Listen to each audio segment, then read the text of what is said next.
Hi everyone, welcome back to Initial Thoughts, a series in which we talk about films as and when they are released.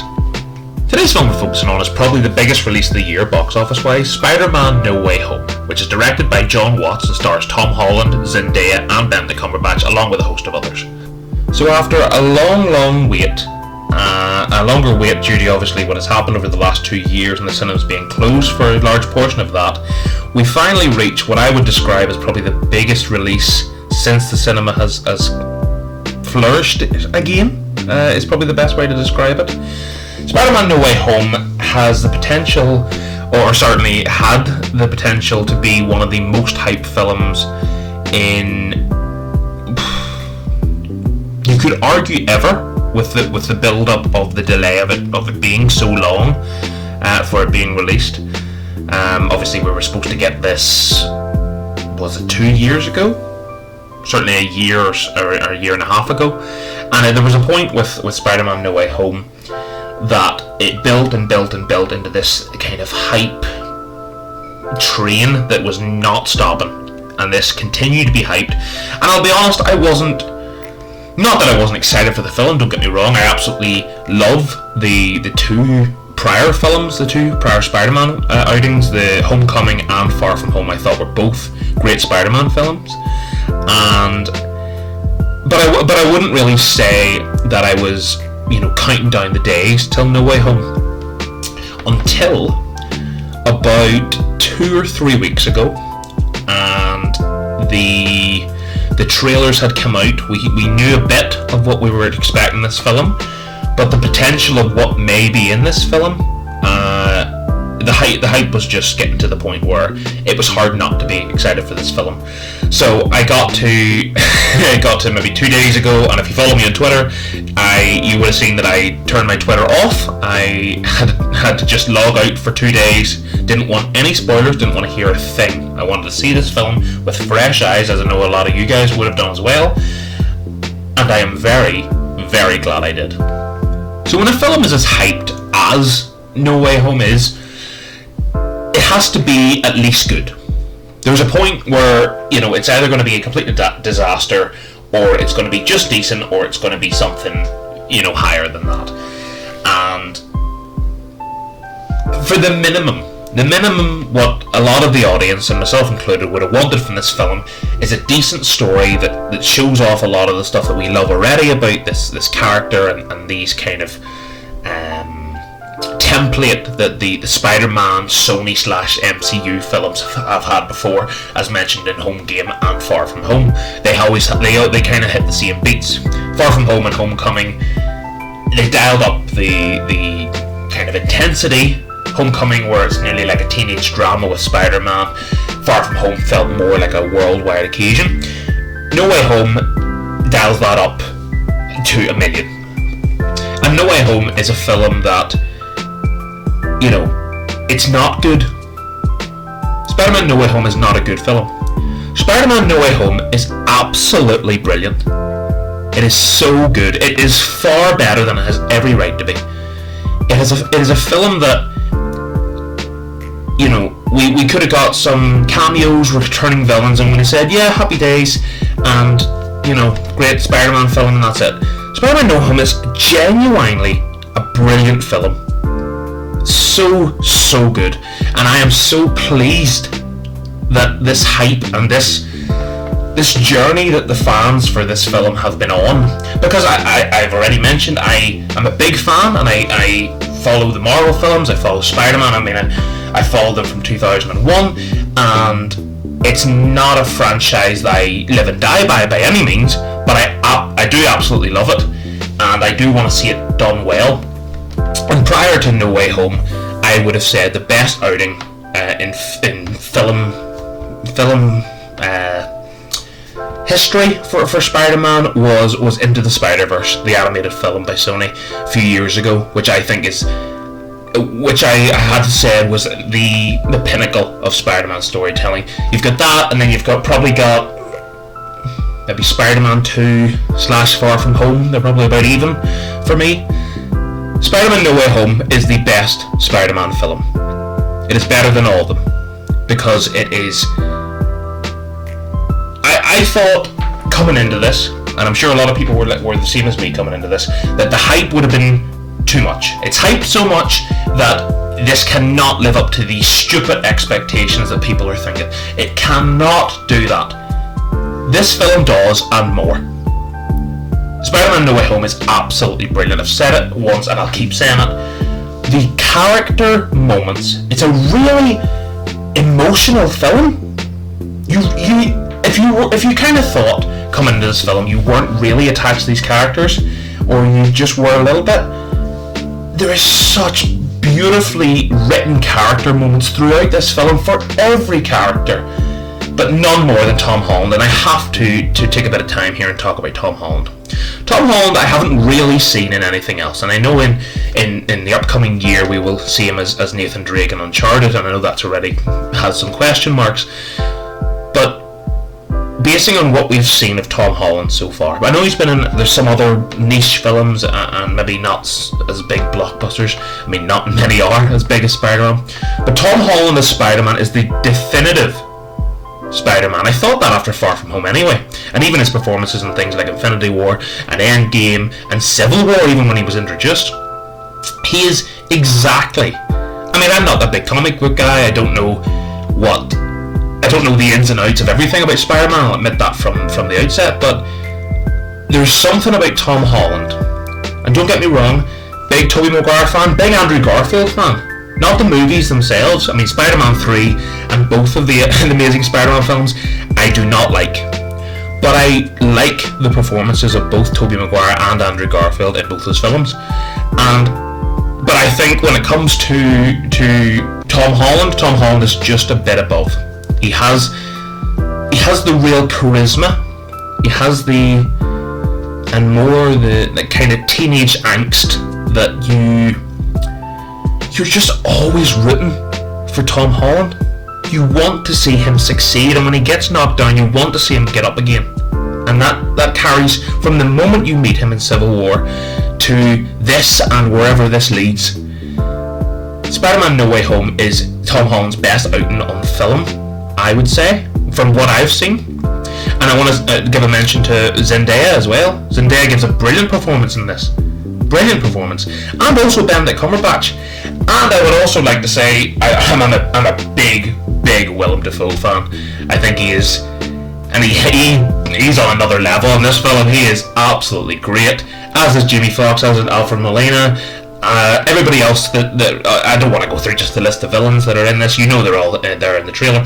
There is just great performances all around the house for this film. Nobody's doing a bad job at all. And the questions that this film asks,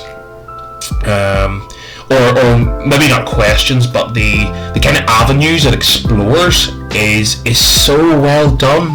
The pacing of this film, which is something I mention quite a lot in my videos, the pacing of a film is so important, because if you get that wrong, you know, your story could be as tight-knit as anything, but if the pacing is boring, like if there's say this film, I'll give this film an example. Say, you know, you've got the first hour and you've got the kind of last 45 minutes, but that time in the middle of those two big acts, say, if you call them that, you know, say Act 2, if all of Act 2 is really boring, really dull, then you have to kind of kick yourself into gear to go, okay, right, let's get myself worked back up and be into Act 3.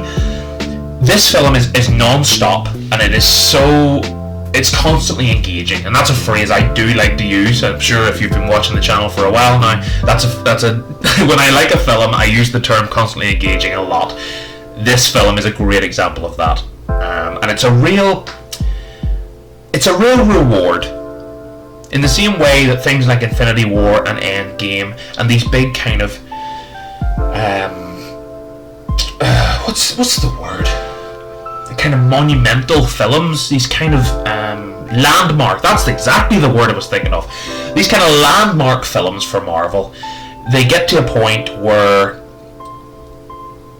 they're either, it's kind of all or nothing, and they've had three chances: Infinity War, Endgame, and Spider-Man No Way Home. They're the only three films that feel like that, and I don't know if there will be films like that again, but there probably will be down the line if they do another Avengers film or whatever else. But they hit it out of the park every time. When it comes to other big series, things like Star Wars, even when it comes to TV, something like Game of Thrones, because I know Game of Thrones and Endgame both ended, in quotation marks, in the same year. And people were hoping that both of them did not fall flat. Game of Thrones absolutely fell flat. And I'm not a TV channel, but I have to, that's just, it is. Endgame, while I didn't like it as much as Infinity War, was exactly the film it had to be, and it's absolutely brilliant for what it is. As I said earlier, it's more of an event than it is a film. Spider-Man No Way Home kind of feels the middle ground. It feels like an event because it's such a massive, monumental moment for Marvel and this character himself, the Spider-Man character. But it is also a brilliantly tight-knit, brilliant script, brilliant dialogue, brilliant charisma from the characters, an emotionally heartbreaking but emotionally thrilling film as well. There are so many more adjectives I can throw at this film, but I'll probably end up just going around in circles. But I do also want to give a mention to the CG in this film. The CGI throughout this kind of marvel, and I think I mentioned this when we were talking about, was it Venom I think I was talking about? And maybe not the best example of a film, because Venom's not, Venom's Venom. But the CGI that Sony uses in these films especially, but I suppose that kind of correlates to the entire MCU as well.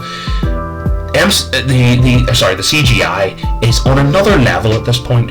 If you remember what CGI was kind of 15-20 years ago, and you look at how tight-knit all this stuff now is, you know, something like just Peter's mask kind of appeared, like say he takes his mask off and he's wearing the Iron Spider suit, and he just, like, some danger appears and it just fizzes back onto his face.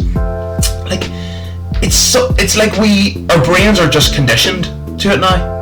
You know, but you just kind of have to stop and think, and I was thinking that throughout this film. The CGI and the kind of special effects and the scenery, some of these kind of interdimensional multiverse shots that you would have seen in the trailer, you know, when it's him and Doctor Strange and they're kind of falling through nearly like a mirror or like a sheet of glass, but it's the city. Some of the shots in this are fantastic, and that's something that people will be focusing a lot on the story, as they should, because the story is great, but this is also a spectacle of cinema, and it really does need to be experienced in the cinema. I would absolutely suggest you do that, and I would suggest that you see this for yourself. I've tried my best to not, I'm not going to go any further because I worry about going into spoiler territory, and that's not what we're about here. Initial Thoughts is always a spoiler-free series. It is just my thoughts on kind of the overall film as a whole, but no plot details. And I want you to experience this for yourself. Whether you're a big Marvel fan, whether you watch the odd big film, or you just aren't into it whatsoever, I still think there is enjoyment in this film, and you know, there's an experience to be had regardless of if you're big into it or not. The reviews already, you can see on your screen how high this is reviewed already. We're at a stupidly high level. I'm with it.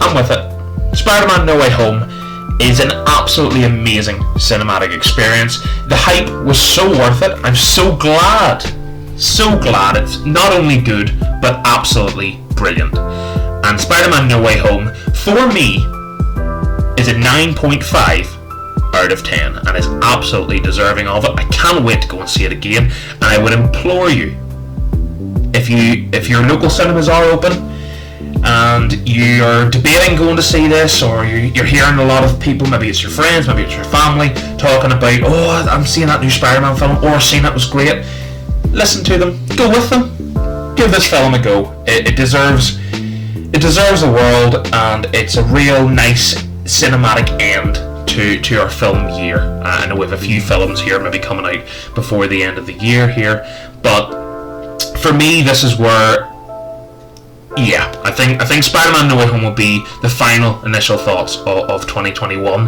my first year on YouTube, and in honor of that I have a little update for you guys. So here's the update.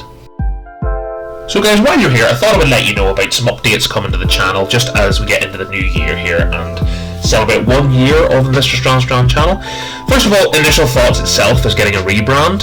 The series you're watching right now is now going to be think of it like a new coat of paint for it. It's getting an update with new graphics but the format will stay the same. The essence of Initial Thoughts won't change, and that's what's going to happen with that. You'll see what I mean in January. That will launch from then. I do have a few videos between now and then, which you're probably watching right now, so that is something that will certainly happen, and you will see in January. And the second update I have for you guys is something I'm very excited about. It is a new series called 5 of the Best that's going to be starting, which is going to be a series in which I go through years in film and celebrate my favourite 5 films from each year, plus talking about some honourable mentions, talking about the year itself, and it's just a series that will be my way of celebrating certain years in film, and a lot of films that I haven't got chatting about due to the nature of Initial Thoughts and it being more of a reaction to films as and when they are released. That sounds a bit like an intro. Yeah, but that's something that will be coming in the new year. That's a series I'm going to be doing monthly, and it will be going year by year as the months go on, if that makes sense. The first year will be 2000. We'll be starting with the year 2000, be working our way all the way up until present day. So by the time the series goes, we could be talking like 2023, we could have caught up. And that's something I think will be very exciting, and I think there's real potential for that series. But don't worry, the Initial Thoughts will stay as it is, and whatever else tends to happen on the channel. So yes, expect that in January, and expect the rebrand of Initial Thoughts as well in January. So if that's something you're interested in, and you're new to the channel, and you feel like you're considering subscribing, I really would appreciate if you would. These series will go on and on. I really am loving doing this. I'm nearly 1 year of the channel here, and it's something that will continue to grow and grow, hopefully, and it's something that I am very passionate about. So thanks again for watching. I really hope you've enjoyed this video, and hopefully you stick around for the next ones, and I will, fingers crossed, see you in the next one. Bye guys. Thanks for taking the time to watch this video. Before you go, here are some of my other videos. For updates and information on upcoming videos, the best place to find this is my Twitter. Much love, everyone.